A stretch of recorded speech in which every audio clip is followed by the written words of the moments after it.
Assalamualaikum teman-teman yang ada di rumah. Hari ini aku sama anakku mau bikin video nih tentang keuntungan menjadi bidan. Nah, di video ini kita lagi sekalian ngeteh. Anakku juga suka ngeteh. Dia sukanya tehnya manis banget. Kalau bunda nggak terlalu manis ya.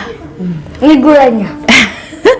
Terus ini tadi ayahnya Fadil itu sebelum berangkat beliin kita ini kue kamir. Kalau bahasa kerennya itu kita enak. Itu apa namanya, kue dorayaki, tapi sebenarnya samir itu loh. Ini samir, enak ya.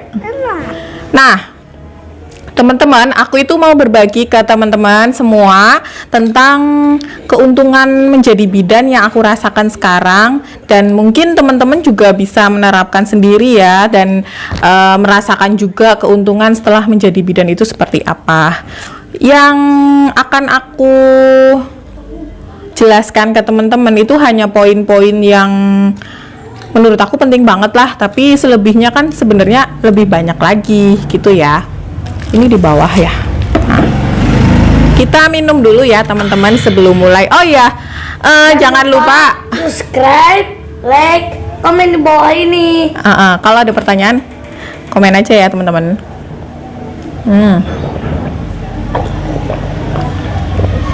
Udah baca doa kan?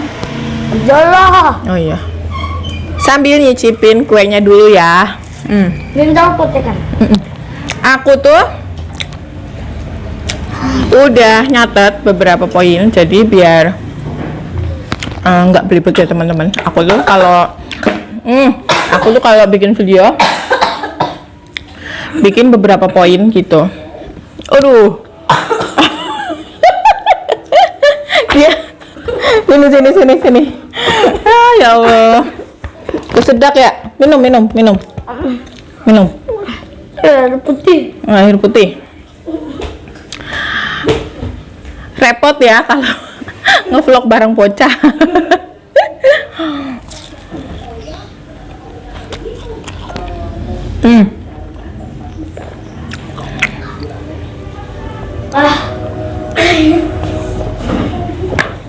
Oke, langsung aja ya teman-teman, keuntungan menjadi bidan yang aku rasakan sekarang, dan mungkin teman-teman yang ada di rumah juga ngerasain kayak aku ngerasain apa yang aku rasakan. Yang pertama yang jelas adalah pekerjaan ya. Ngapain sih? Yang namanya pekerjaan, kita bisa memilih kerja di rumah sakit, kita bisa kerja juga di puskesmas atau di rumah bersalin gitu. Kita juga bisa ya teman-teman.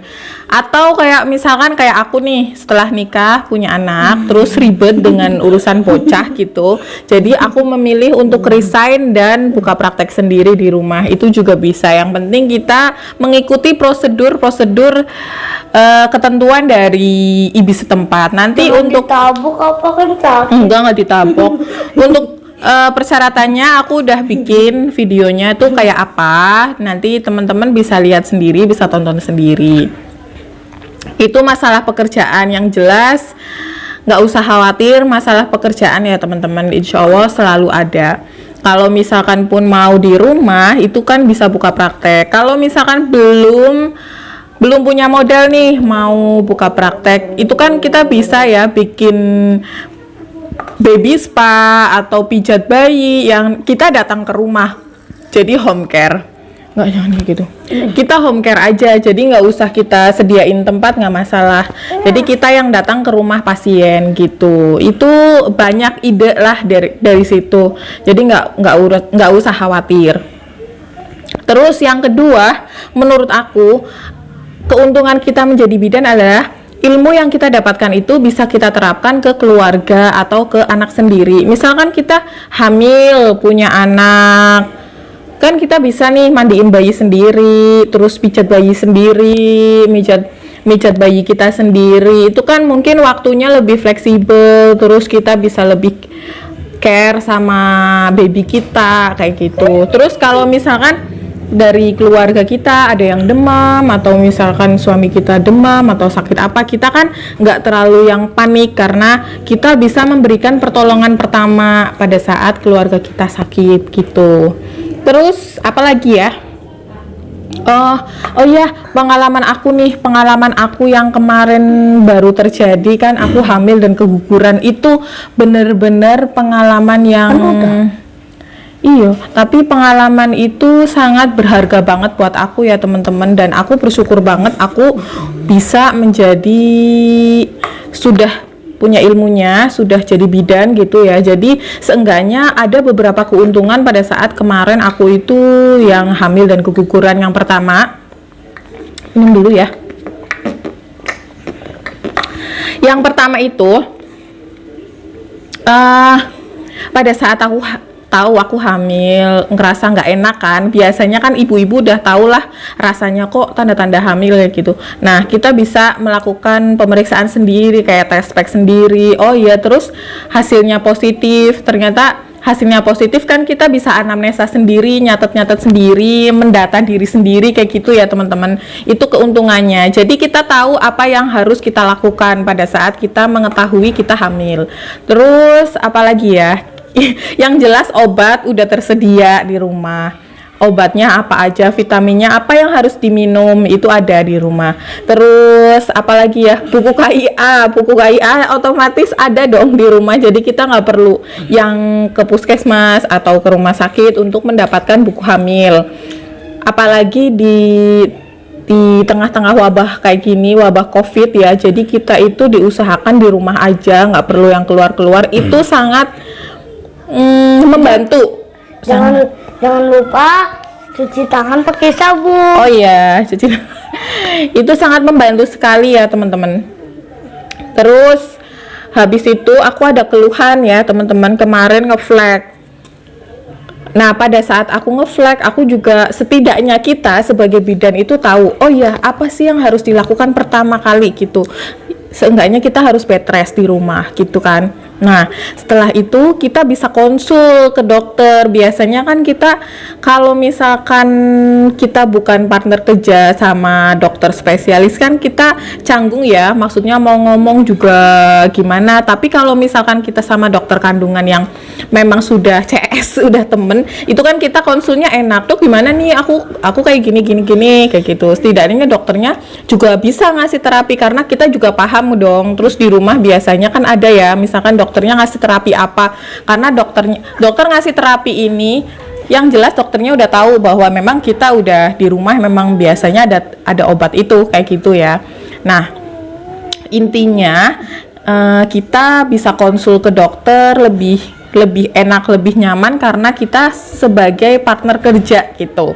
Terus habis itu ternyata aku kan flagnya ternyata kok nggak mereda gitu. Akhirnya aku ke rumah sakit itu untuk USG dan segala macam itu aku pakai BPJS. Nah, kalau pakai BPJS kita mau ke rumah sakit untuk ke poli, biasanya kan kita harus minta surat pengantar ya teman-teman ke Vaskes. Nah, kalau misalkan ke Vaskes itu Menambah teh.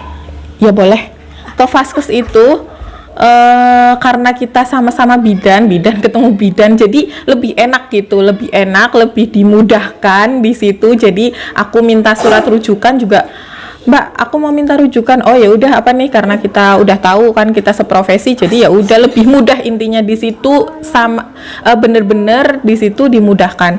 Setelah itu aku ke rumah sakit. Setelah ke rumah sakit, tahu ya kemarin aku cerita bahwa aku harus dikuret. Nah, setelah aku mau dikuret itu kan aku datang ke UGD.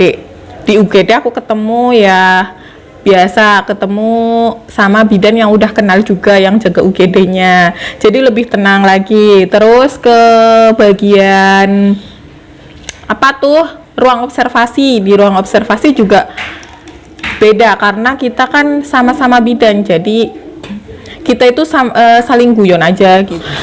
Terus menurut aku keuntungan sebagai bidan itu kayak kemarin ke pengalaman aku, menurut aku keuntungan kita jadi bidan itu kalau misalkan ada sesuatu yang terjadi di diri kita, kayak misalkan ternyata janinku udah nggak ada DJJ-nya dan harus dikuret, itu tahu proses yang akan kita lalui itu seperti apa. Kayak misalkan kuret ya nanti habis dimasukin obat ya nanti fasenya seperti ini, habis itu seperti ini kayak gitu. Jadi kita itu nggak takut ini kok kayak gini ya, perut sakit, ini sakit gitu, karena kita tahu fase-fase mau kuret itu seperti ini perjalanannya.